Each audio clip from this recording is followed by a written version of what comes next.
일단 배터리셀 3사 모두 지금 전력으로 투자를 하고 있다. 그러니까 전력으로 일을 해내려고 하고 있다. 이렇게 보는 게 맞을까요, 위원님? 기업이라면 당연히 그렇게 해야 된다고 생각하고요. 그러고 있는 것으로 알고 있습니다. 최근에 보면 삼성 SDI가 이제 11조 규모의 실탄을 확보했다는 이야기들 있잖아요. 네. 그러니까 이 실탄을 그럼 어디에 쓴다고 봐야 될까요? 이게 다른 곳도 아니고 삼성 디스플레이를 또 매각하면서 확보한 자금이어가지고 네. 굉장히 어떻게 보면 의미 있는데 쓰여야 될 것 같다는 생각을 저는 하거든요. 위원님이 네. 보시기에는 어떻게 보이세요? 일단 왜 SDI가 그 삼성 디스플레이 지분을 가지고 있는지와 그거부터 봐야 돼요. 그게 어떻게 됐는지를 좀 봐야 될 텐데요. 삼성 SDI라는 회사가 사실은 아주 옛날에 삼성 전관이라는 회사였습니다. 옛날에 그 브라운관 TV가 있던 시절에 그 브라운관 만든 회사였어요. 그러니까 LCD, 뭐 PDP, OLED 이런 거 나오기 전에 그 거의 유일한 디스플레이 장치였죠. 그래서 삼성 SDI는 자기가 이제 삼성그룹의 디스플레이 원조집이라는 자부심을 사실 오랫동안 가지고 있었습니다. 그랬는데 91년인가 그때 그 LCD 사업을 시작을 했다가 그거를 오늘날의 삼성전자로 넘겼어요. 넘기면서도 그분들은 계속 저건 언젠가 우리가 가져올 거야. 왜냐면 우리가 원조집이잖아라고 생각을 오랫동안 하셨었습니다. 그런 상황이었고 그래서 계속 뭐 여러 가지 했습니다. 사실은 브라운관 없어졌잖아요.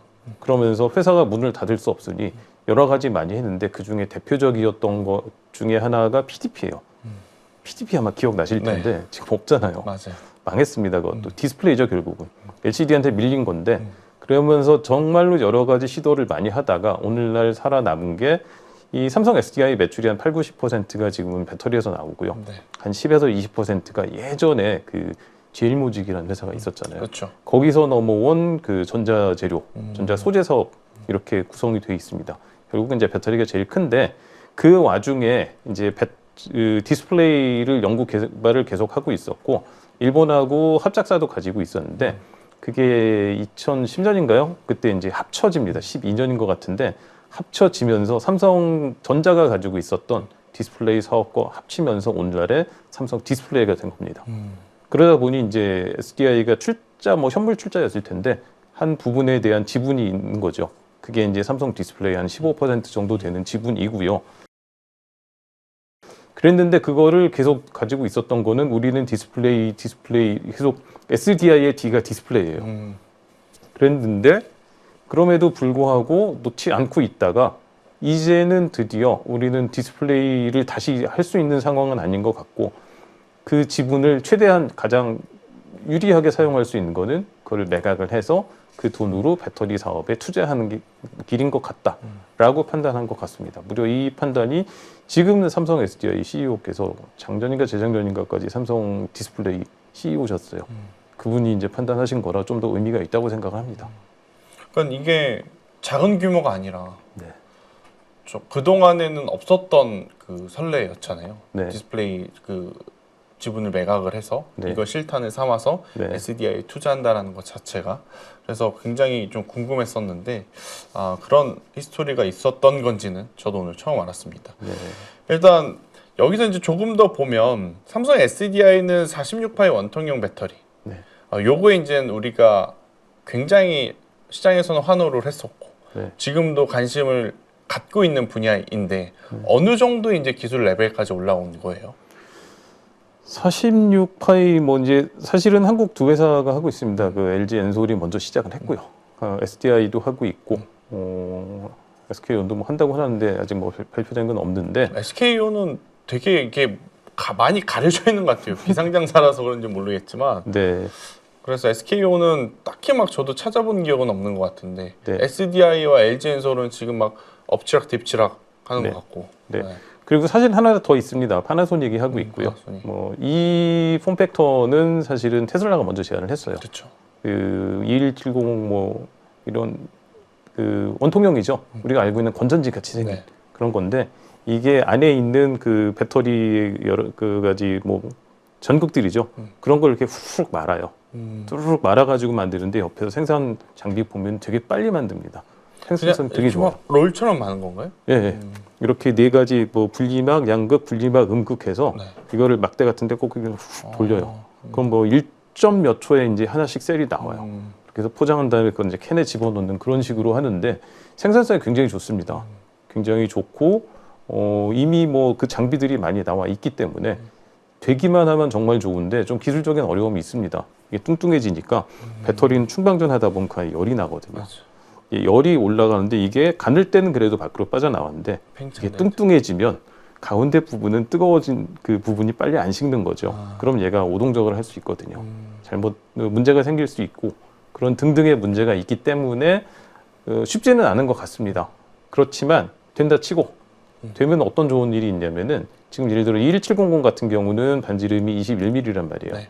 46이면은 거의 2배 이상으로 커지고 길이도 커지기 때문에 그냥 단순히 따지면 셀 하나가 가지는 에너지 양이 한 5배 정도 늘어납니다.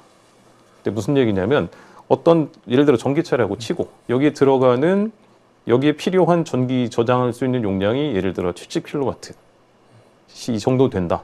그러면은 거기 요 작은 거 가지고는 예를 들어 1200개 넣었다 그러면 4680 같은 경우는 그거를 예를 들어 300개, 400개로 줄일 수 있는 거죠. 그렇게 줄어지면 무슨 장점이 생기냐면 일단 조립을 해야 되는 셀 개수가 부품 개수가 줄어들고요. 생산성이 빨라지고요. 걔들이 균일한 셀이어야 되는데 그거를 검사하는 공정 등등등.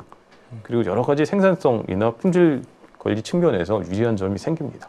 그러니까 만드는 거에 이제 국한된 게 아니라 이걸 빠르게 만들게 되면 네. 전 공정이나 그 다음 공정에서 검사를 할 수 있는 시간 네.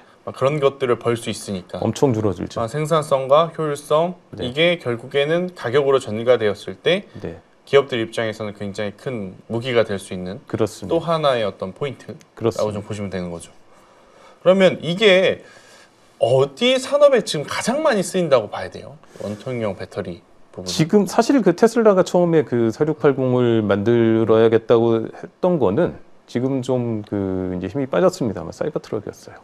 사이버 트럭에다 다 집어넣고 여기에서 양산 테스트를 하고 이걸 다른 모델로 확대를 하겠다라는 게 원래 기획이었는데 사이버 트럭이 좀 시들해졌고요. 그러면서 생각보다 이게 좀 많이 팔리진 않는 것 같습니다. 원래 테슬라는 자기네들도 한다고 했지만 그렇게 많이 못 하는 것 같고 그 파나소닉에서 생산하는 정도만 사용을 하고 있는 것 같아요. 원래는 LG 엔솔에도 부탁을 했었는데 거기까지 다 사용할 여력은 안 되는 것 같습니다.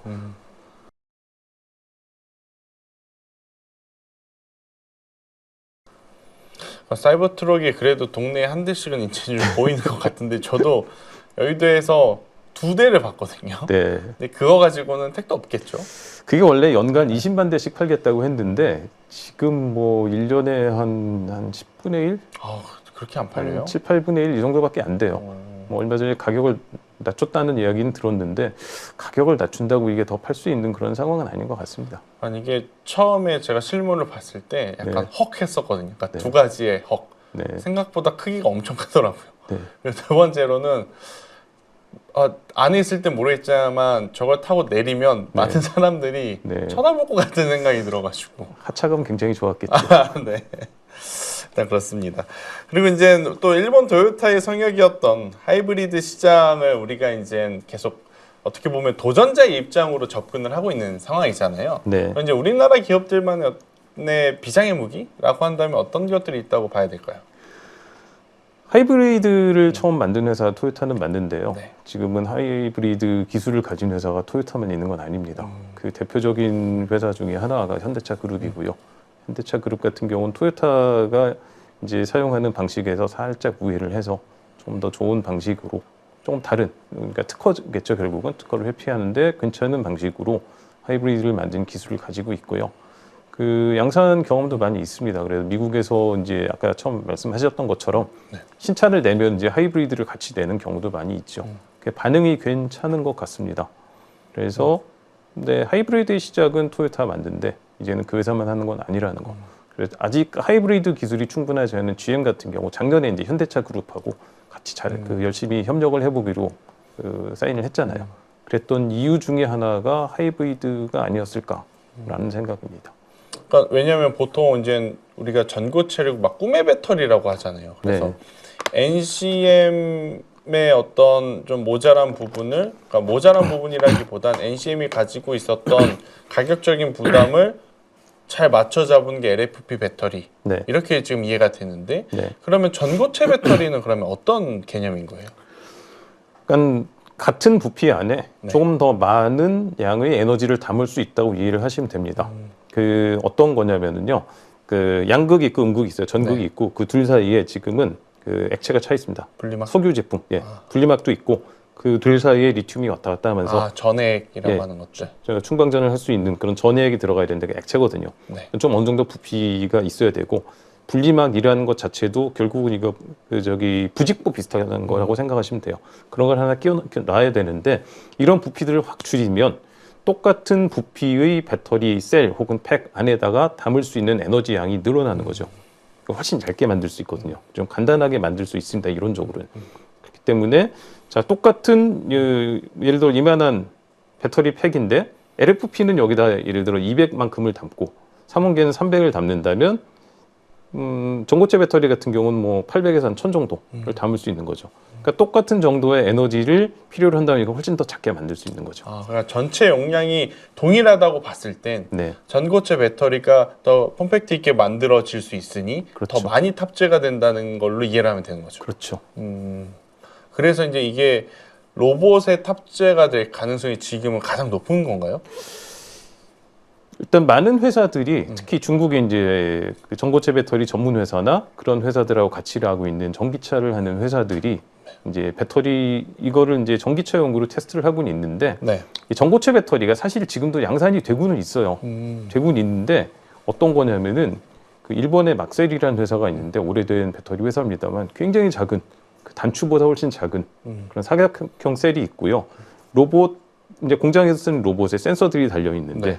그 센서에다가 전원을 공급하는 요만한 아주 작은 배터리를 전고체로 만들고 있습니다. 양산을 하고 있는데 그건 하고 있지만 전기차 배터리는 지금 열심히 연구하고 있는 이유가 뭐냐면 이걸 크게 만드는 게 힘들어요. 그래서 지금은 작고 이게 점점 크게 만드는 쪽으로 가야 될 텐데 그런 측면에서 생각해 봐도 물론 연구는 전기차용으로 할 수 있겠지만 아마도 먼저 상용화가 되는 쪽은 전기차 쪽보다는 휴머노이드라든가 그보다 좀 더 작은 배터리 쪽이 아닐까라고 생각합니다. 지금 AI도 그렇고 로봇도 그렇고 여기저기서 지금 배터리가 필요하다고는 하는데 사실 2차 전지 관련 종목군들이 참 갈만하면 떨어지고 갈만하면 뭐 변수들이 생기고 그래서 많은 투자자분들이 좀 고민하고 계실 것 같습니다. 그럼 마지막으로 위원님이 보시기엔 LG 에너지 솔루션, 삼성 SDI, SK온 각자만의 어떤 개성, 그러니까 각자만의 장점이라고 하면 뭐가 있을까요? LG 에너지 솔루션 같은 경우는 뭐 누가 뭐라고 해도 한국 셀 3사 중에 뭐 맏형이라고 봐야 될 것 같습니다. 오래전부터 사업을 했고요. 그 아무도 배터리에 대해서 그렇게 신경을 많이 안 쓰던 시절부터 이건 좀 해봐야겠다라고 대형화를 시도를 했던 거 봤고요. 그래서 지금까지 이제 실적도 많이 있고요. 네. 미국의 공장이 무려 6개나 있습니다. 그런 것들은 자산이 될 수 있죠. 그리고 상대적으로 준비가 좀 더 많이 돼 있는 회사인 건 분명해요. 아까 말씀드렸던 뭐 양극재 소재라던가 이런 것들을 볼 때, 그리고 고객 구조라던가 이런 측면에서 훨씬 더 잘 돼 있는 건 맞습니다. 그리고 이 회사 같은 경우는 원통형도 하고 있고 파우치도 하고 있고 최근에는 아마도 이제 각형도 할 것 같아요. 할 거라고 이제 발표를 했습니다. 3가지 폼팩터를 다 가지고 있는 아마도 거의 최초의 회사가 되지 않나라는 생각입니다. 삼성 SDI 같은 경우는 이 3가지 중에서 특히 각형에 대해서 기술과 경험이 있는 회사입니다. 각형이 뭐 그게 대단할 것까 싶은데 이거 기구적으로 그 개발에 대한 부분이 굉장히 많고요. 노하우가 많이 들어갑니다. 엔솔 같은 경우는 이제 막 시작한 입장이지만 근데 삼성 SDI는 그걸 가지고 양산도 꽤 오랫동안 해온 경험이 있기 때문에 강점이 있습니다. 근데 이 회사 같은 경우는 네, 헝가리에 공장이 있긴 한데 거기도 잘 돌려야 되지만 미국 쪽 공장이 이제 막 돌아가기 시작했어요. 그것도 스텔란티스하고 같이 자동차용으로 했는데 스텔란티스가 빠지려고 하고 있고. 네. 참 파트너 제대로 된 기업 만나는 것도 힘든 것 같아요. 네. 전기차 쪽은. 그렇습니다. 그런 장점이 좀 있습니다. 여전히 그 포텐셜은 있어요. 포텐셜이 있다고 생각하는데 이걸 이제 잘 살려나가는 게 좀 더 중요하지 않나 이렇게 생각합니다. 네, 오늘 여러분들이 참 시장의 변동성을 감내하는 것도 힘든 시기 그리고 이제 힘든 시간이겠지만 이럴 때일수록 2차 전지, ESS 에너지 저장 장치 그리고 배터리 셀 그리고 셀 3사에 대한 이야기들을 나눠볼 수 있는 굉장히 중요한 시간이었던 것 같습니다. 1부, 2부 모두 컨텐츠들 꼭 한번 자세하게 들어봐 주시고요. 저희는 다음번에 더 좋은 컨텐츠로 인사드리도록 하겠습니다. 오늘 수고해 주신 임성균 의원님 여기서 보내드리도록 할게요. 감사합니다. 네, 감사합니다.